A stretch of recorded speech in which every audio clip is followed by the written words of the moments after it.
Cybertruck contributing a lot of buzz lately.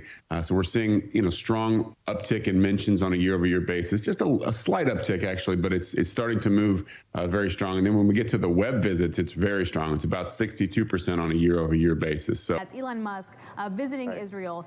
What did he accomplish while he was there? All that and more. So let's get to it. Tesla stock sitting at $236.94 in the pre-market, up a little over 0.25%. For the week, Tesla really hasn't moved anywhere, except a lot of volatility in the middle of that chart there. Let's zoom out to see if we can get a trend of where Tesla's been going. For the past month, Tesla is up over 14.5%.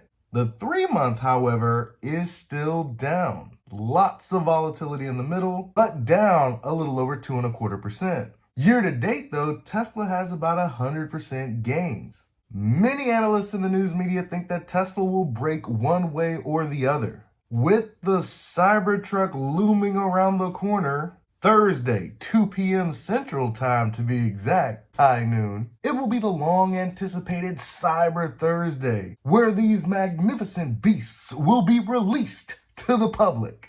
But if the Model Y is wrecking fools on sand dunes, what do you think the Cybertruck is going to do?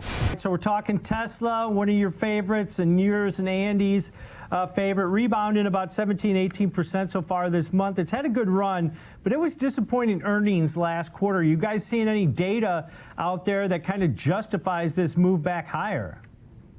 Yeah, actually, you know what? We're seeing a lot of pretty strong data out of Tesla. This is one, as you alluded to, that we've been bullish on for quite some time, going back years, frankly. But we've been in and out of it, I guess, as an analyst. But overall, very bullish on Tesla. And some of the reasons that we're seeing that are, the data that can back it up are the mentions are up about 7% on a year-over-year basis. Most of that is actually fueled by the Model X and the Model Y, with, of course, the Cybertruck contributing a lot of buzz lately.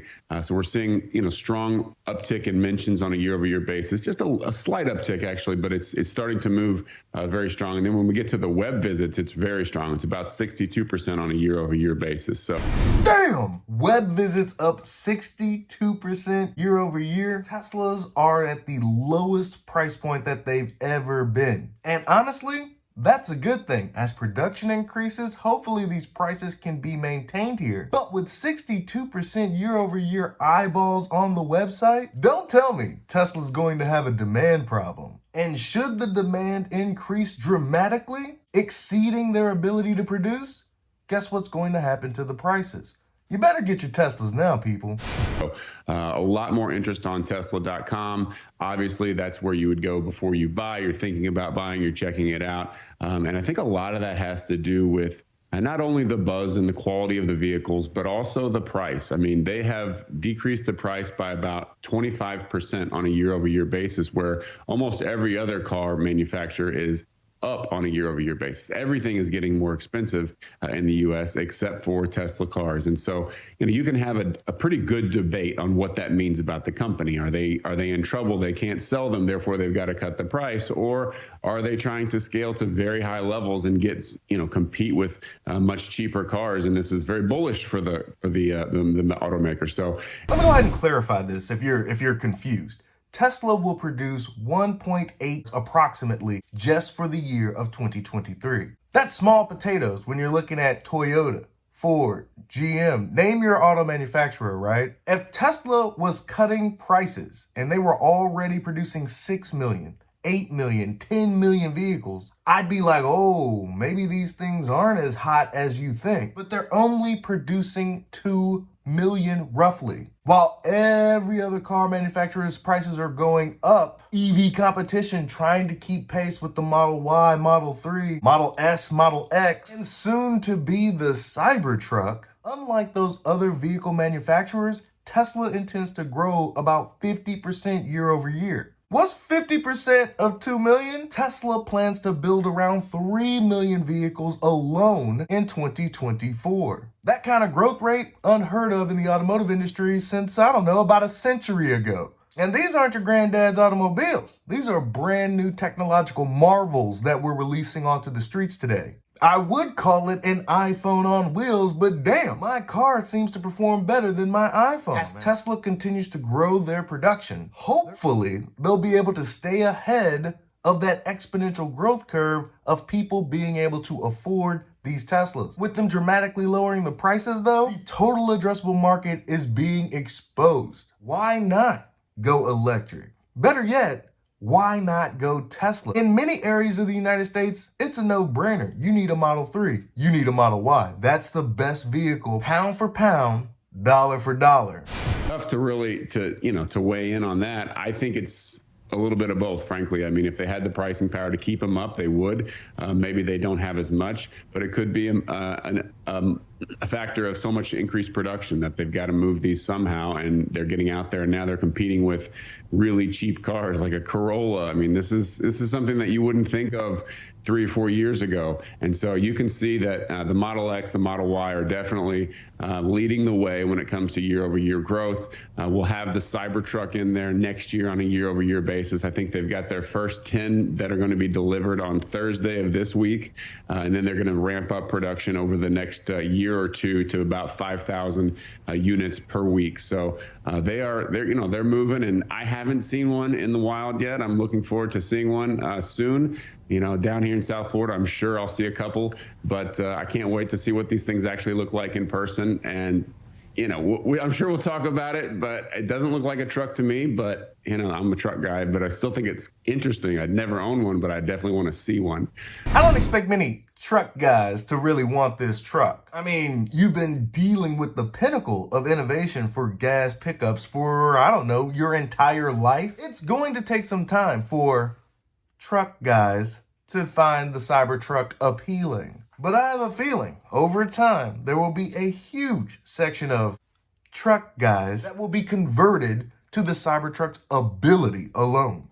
How it makes you feel when you see it. The sheer ability of the truck will convert truck guys. With those price cuts, though, their margins are decreasing, I think, from about, down to about, from 25% down to about 18%. So, they're getting leaner, I guess, on the balance sheet or on the income statement, but their numbers are really ramping up. So they are still the clear leader when it comes to EVs, and they've got a lot of competition trying to catch up, but they're very, very far behind in the rearview mirror. Sorry, dad joke there, but they are leading the way very well when it comes to the EV market. And I wouldn't be surprised if this company is over 300 in the next, 6 months. The valuation of Tesla, its valuation is, bigger than Ford and GM combined. This is a company that is Elon Musk doing all the right things?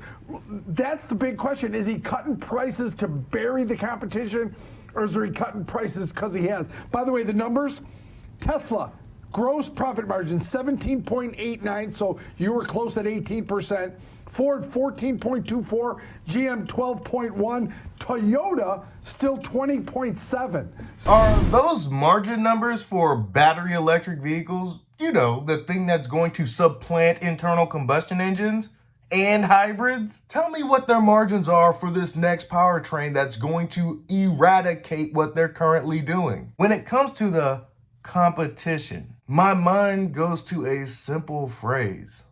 Lions don't concern themselves with the matters of sheep. All of those legacy automotive manufacturers, they're sheep. Tesla is the king of the EV jungle. It wasn't until just recently they realized that this ain't as easy as Tesla makes it look. Keep your head buried in the sand if you want to, but you need to learn how to build battery electric vehicles as well as Tesla does. You're never gonna catch them on the software, but you'll probably be able to license that shit.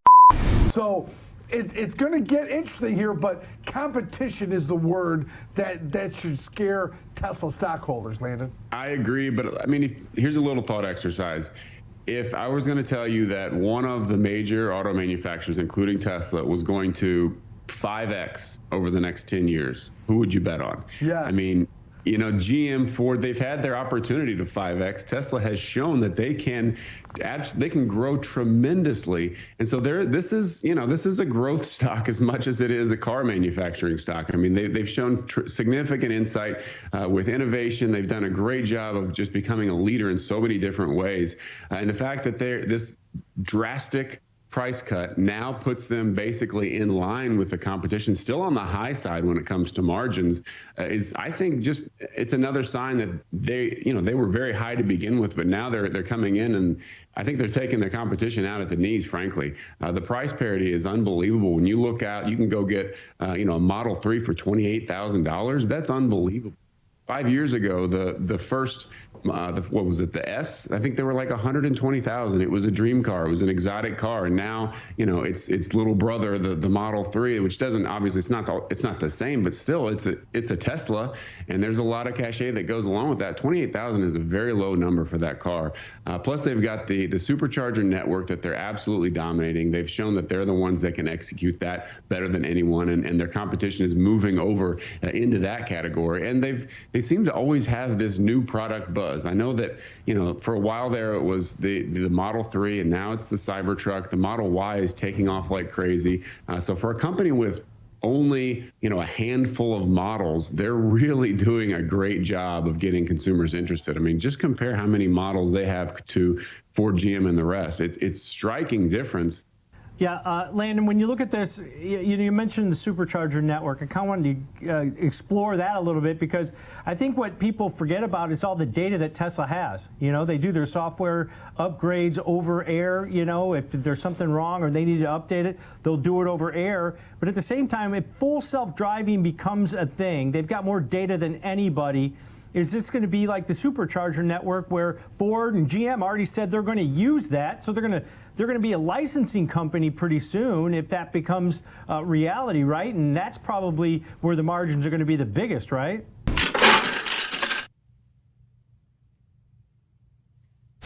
Absolutely. And think about how far ahead. Yes, they're killing it when it comes to the supercharger network, but they're also extremely far ahead when it comes to self-driving. No one else is even close. They're putting time and effort into AI. They're competing with OpenAI now with their own version. And you can argue about which one of those is better, but it just shows you that they are committed to using technology to their advantage. And they're going to be first to self-driving, no doubt about it, and they're going to be far ahead. And then it's, like you said, it's going to be a question of Ford saying, well, do we want to invest the billions and billions and the years that it's going to take to become what Tesla is now, and then years later they'll still be far behind? Or do we want to license this technology somehow? There are other plays besides just the cars for Tesla. There's a lot of upside in there, and it seems like every avenue that they explore, they dominate. That's Elon Musk visiting Israel. What did he accomplish while he was there? Well, he's engaged with Prime Minister Benjamin Netanyahu. I kind of think that's the big news so far. They did this 20-minute Spaces on X where Musk said that he'd like to help rebuild Gaza at the conclusion of the Israel-Hamas war. He basically said that he was disturbed by some of the images that he'd seen. You're looking at pictures there of Elon Musk with Benjamin Netanyahu. Remember that the context here is that earlier this month, Musk made a post on X that appeared to endorse another user's anti-Semitic theory. And Musk has since said that he is absolutely not anti-Semitic. A number of people have spoken up on his behalf saying he is not anti-Semitic. But that's the backdrop of why he's there and what he's engaging with. World's richest person, X, a kind of critical communication platform, and there's a Starlink element to this as well. Yeah, this is no shocker. War is pretty gruesome. Now, I've said my piece on Elon Musk. The fact that the man is over there, he's not quarterback armchairing this thing. This guy's actually over there doing the work. All the people that judge Elon Musk slinging arrows from their social media device, ask yourself one question. What have you done lately? Now, you're not going to hear me weigh in too heavily on any of the conflicts. No. You done got me talking politics. I didn't want to. Like I said, y'all, I'm just happy to be alive. Damn, Hustle, you gotta have an opinion. Do I? What do you make of all this? Man, I don't even have an opinion. Well, you gotta have an opinion. I mean, do you think that God came down from heaven and stopped it? Oh! War is bad, okay? In conclusion, simply put, Tesla is running the score up. I mean, it's like 70-0, and we're still in the first half, people. And no matter what your opinion is of Elon Musk, the man is over there in Israel in the trenches, exposing himself to the horrors of war when he could be kicked back on an island somewhere. Yet he chooses to make a difference. What was it he said? Actions speak louder than words. That's all I have for you today. Be easy. Peace.